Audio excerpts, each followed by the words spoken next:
ಶ್ರೀ ಗಣಪತಿ ಶಾರದಾ ಗುರುಭ್ಯೋ ನಮಃ. ಓಂ ನಮಃ ಶಿವಾಯ. ಶ್ರೋತೃಗಳಿಗೆ ಪುರಾತನರು ಎಂದೇ ಪ್ರಸಿದ್ಧರಾದ ಶಿವಶರಣರ ಕಥಾ ಸರಣಿಯಲ್ಲಿ ಇಂದು ಕಡವೂರ ಕಾರಿಯು ಎಂದೇ ಪ್ರಸಿದ್ಧರಾದ ಶಿವಶರಣರ ಕಥೆಗೆ ಸ್ವಾಗತ. ಬಹು ಪ್ರಾಚೀನ ಕಾಲದ ಮಾತು.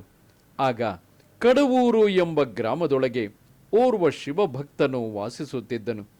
ಆತನು ಕಟ್ಟ ಶಿವಭಕ್ತನಾಗಿದ್ದು ಗುರು ಜಂಗಮರಲ್ಲಿ ದೇವತೆಗಳಲ್ಲಿ ಅತ್ಯಂತ ಭಕ್ತಿಯುಳ್ಳವನಾಗಿದ್ದನು. ತನ್ನ ನಿತ್ಯ ಕರ್ಮಗಳ ಜೊತೆಗೆ ಅವನು ಶಿವ ಸತ್ಕ್ರಿಯೆಗಳನ್ನು ಆಚರಿಸುತ್ತಾ ಶಿವಾಚಾರ ಸಂಪನ್ನನಾಗಿದ್ದನು.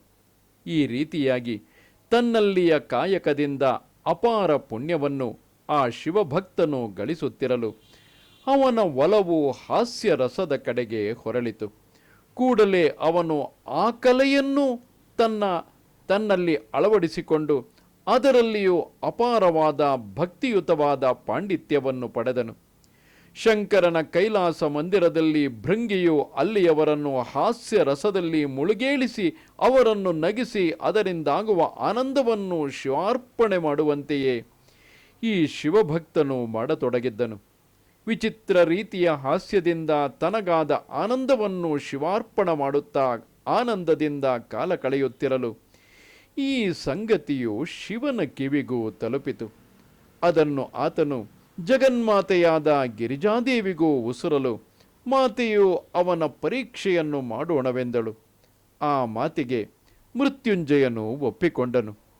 ಒಂದು ದಿನ ಹಾಸ್ಯ ಕಲೆಯಲ್ಲಿ ಪಾರಂಗತನಾದ ಆ ಶಿವಭಕ್ತನು ಪ್ರಶಸ್ತವಾದುದೊಂದು ಸ್ಥಾನದಲ್ಲಿ ರುದ್ರಾಕ್ಷಿಯ ಮಾಲೆಗಳನ್ನು ಧರಿಸಿ ಭಸ್ಮ ಧೂಳೆಯಿಂದ ಆವೃತನಾಗಿ ಶಿವಧ್ಯಾನದಲ್ಲಿ ಕುಳಿತುಕೊಂಡಿದ್ದನು. ಆಗ ಶಂಕರನು ಜಗನ್ಮಾತೆಯೊಂದಿಗೆ ಜಂಗಮ ದಂಪತಿಗಳ ವೇಷದೊಂದಿಗೆ ಅಲ್ಲಿಗೆ ಬಂದು ಅವನ ಎದುರಿಗೆ ಕುಳಿತುಕೊಂಡರು. ತನ್ನೆದುರಿಗೆ ಕುಳಿತುಕೊಂಡಿದ್ದ ಜಂಗಮ ದಂಪತಿಗಳನ್ನು ಕಂಡು ಆ ಶಿವಭಕ್ತನು ತನ್ನಲ್ಲಿಯ ಕಲಾ ಪ್ರೌಢಿಮೆಯಿಂದ ಅವರನ್ನು ನಗಿಸಲು ಪ್ರಯತ್ನಿಸಿದನು. ತನ್ನ ಶಕ್ತಿ ಮೀರಿ ಕಲೆಯನ್ನು ವ್ಯಕ್ತಪಡಿಸಿದರೂ ಆ ದಂಪತಿಗಳು ನಗದೆ ಸುಮ್ಮನೆ ಕುಳಿತಿರುವುದನ್ನು ಕಂಡು ಆತನಿಗೆ ಯೋಚನೆಗಿಟ್ಟುಕೊಂಡಿತು. ತನ್ನ ಸಮ್ಮುಖದಲ್ಲಿ ಕುಳಿತು ನಗದಂಥವರು ಅದುವರೆಗೂ ಯಾರೂ ಇರಲಿಲ್ಲ. ಅಂದ ಮೇಲೆ ಈಗ ಬಂದಿರುವಂತಹ ಅತಿಥಿಗಳು ಸಾಮಾನ್ಯವಾಗಿರಲಾರರು ಎಂದು ಮನದೊಳಗೆ ಅಂದುಕೊಂಡನು. ಅಷ್ಟೇ ಅಲ್ಲ, ಆ ನೂತನ ಅತಿಥಿಗಳು ಇನ್ನಾರೂ ಆಗಿರದೆ ಸಾಕ್ಷಾತ್ ಪಾರ್ವತಿ ಪರಮೇಶ್ವರರೇ ಆಗಿದ್ದಾರೆಂದು ಅರಿತುಕೊಂಡನು. ಆಗ ಅವನು ಮನದಲ್ಲಿಯೇ ಅರ್ಧನಾರೀಶ್ವರನನ್ನು ಏಕಚಿತ್ತದಿಂದ ನೆನೆದನು.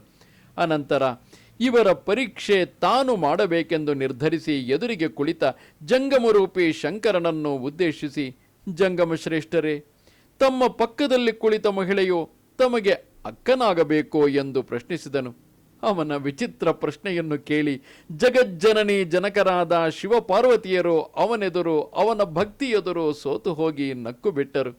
ಅಲ್ಲದೆ ಅವನು ನಿತ್ಯವೂ ಮಾಡುವ ಶಿವಾರ್ಪಣದ ಕಾಯಕವನ್ನು ಮೆಚ್ಚಿ ಅವನಿಗೆ ಅಮರವಾದ ಶಿವಗಣ ಪದವಿಯನ್ನು ಅನುಗ್ರಹಿಸಿದರು.